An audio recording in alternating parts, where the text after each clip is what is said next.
Hi friends, ಮಹಿಳಾ IPL ಪಂದ್ಯ ಈ ದಿನ GT ಹಾಗೂ ಡೆಲ್ಲಿ ವಿರುದ್ಧ ಒಂದು ಅದ್ಭುತ ಪಂದ್ಯ ಅಂತ ಹೇಳ್ಬೇಕು. ಸೂಪರ್ ಸಂಡೇ ಅಂತ ಹೇಳ್ಬೇಕು. ಮೊದಲು ಬ್ಯಾಟಿಂಗ್ ಮಾಡಿದಂಥ GT ಅವರು 209 ರನ್ಗೆ ಅಲೌಟ್ ಆಗ್ತಾರೆ. ಈ ಪಂದ್ಯದಲ್ಲಿ ದಾಖಲೆಗಳಂದರೆ ಸುಪ್ರಿಯಾ ಡಿವೈನ್ ಅವರು ನಮ್ಮ ಮುಂಚೆ RCBಯಲ್ಲಿದ್ದರು.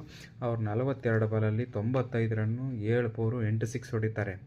ಅಷ್ಟಲ್ಲದೆ ಈ ಮ್ಯಾಚ್ ಗೆಲ್ಲಲು ಅವರೇ ಕಾರಣ. ಹೆಂಗನ್ನೋದು ಹೇಳ್ತೀನಿ. ನೆಕ್ಸ್ಟು ಇನ್ನು 210 ರನ್ ಟಾರ್ಗೆಟನ್ನು ಚೇಸ್ ಮಾಡಿದಂತಹ ಡೆಲ್ಲಿ ಅವರು ಇನ್ನೇನು ಸುಲಭವಾಗಿ ಗೆಲ್ಲುವಂಥ ಮ್ಯಾಚ್. 1 ಓವರ್ 7 ರನ್ ಬೇಕಾಗಿತ್ತು. ಲೀ ಅವರು ನನಗೇನೋ ಗೊತ್ತಿಲ್ಲ, ಅವ್ರದ್ದೇನೋ ಓಪನರ್ ಬ್ಯಾಟ್ಸ್ಮನ್ನು 50 ಏಜ್ ಅಂತಾರೆ, ಅದು ಇನ್ನೂ ಕ್ಲಾರಿಫಿಕೇಷನ್ ಇಲ್ಲ. 86 ರನ್ ತೆಗಿತಾರೆ ಅವರು 52 ಬಾಲಲ್ಲಿ. ನೆಕ್ಸ್ಟು ನನ್ನ ಫೇವ್ರೇಟ್ ಆಟಗಾರ ದಕ್ಷಿಣ ಆಫ್ರಿಕಾದ ಕ್ಯಾಪ್ಟನ್ನು ಲೌರಾ ಉಲ್ವಾರ್ಟ್ ಅವರು 77 ರನ್ 38 ಬಾಲಲ್ಲಿ ಈ ದಿನ ಔಟ್ ಆಗ್ತಾರೆ ಕೊನೆ ಓವರಲ್ಲಿ.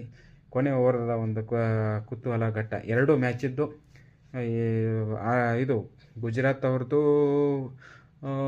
ಲಾಸ್ಟ್ ಓವರು ನಂದಿನಿ ಶರ್ಮಾ ಅವರು ಒಂದು ದಾಖಲೆ ಮಾಡ್ತಾರೆ. ಲಾಸ್ಟ್ 3 ಬಾಲ್ 3 ವಿಕೆಟು, ಲಾಸ್ಟ್ ಓವರಲ್ಲಿ 4 ವಿಕೆಟು. ಪ್ರಥಮ ಫೈಬರ್ ಇವತ್ತು ಅವರು ಭಾರತೀಯರು ಅನ್ನೋದು ಹೆಮ್ಮೆ ಆಗುತ್ತೆ.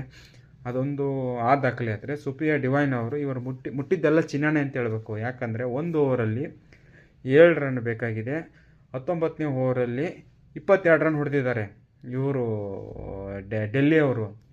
ಈಚ ಕಡೆ ಲೌರಾ ಉಲ್ವಾಟ್ ಇದ್ದಾರೆ, ಇಲ್ಲಿ ಜಮಿಯಾ ರೋಡಿಗಾಸ್ ಇದ್ದಾರೆ. ಅಂಥ ಸುಲಭದ ಪಂದ್ಯದಲ್ಲಿ ಜಾಮಿಯಾ ಅವರು 2ನೇ ಬಾಲ್, ಫಸ್ಟ್ ಬಾಲ್ ಸಿಂಗಲ್ ತೆಗೆದರೆ ಇವರು ಲೌರಾ ಅವರು ಜಾಮಿಯಾ ಅವರು 2ನೇ ಬಾಲು ಕೀಪರ್ ಕಡೆ ಕ್ಯಾಚ್ ಕೊಡ್ತಾರೆ. ಮ್ಯಾಚ್ ಟರ್ನ್ ಆಗಿರೋದೇ 3ನೇ ಬಾಲ್.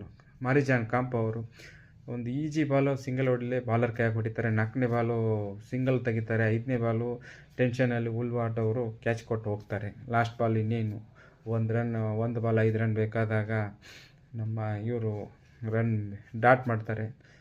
ಮ್ಯಾಚ್ ಸೋಲ್ತಾರೆ. ಏನೇ ಆಗಲಿ ಅದ್ಭುತವಾದ ಮ್ಯಾಚ್ ಆಯಿತು ಅಂತ ಹೇಳ್ಬೋದು ಹೆಣ್ಮಕ್ಳದು. ನಾಳೆ ನಮ್ಮ RCB ವಿರುದ್ಧ ಮ್ಯಾಚು UP ಅವ್ರದ್ದಿದೆ. ಅದು RCB ಅವ್ರು ಗೆಲ್ಲ ಅಂತ ಹೇಳ್ದ ಎಲ್ಲರಿಗೂ 1 ಸೆಕೆಂಡ್ ಹ್ಯಾಪಿ ಸಂಡೇ ಹೇಳ್ತಾ ನಾನು ವಿಡಿಯೋ ಮುಗಿಸ್ತೀನಿ. ಜೈ ಹಿಂದ್.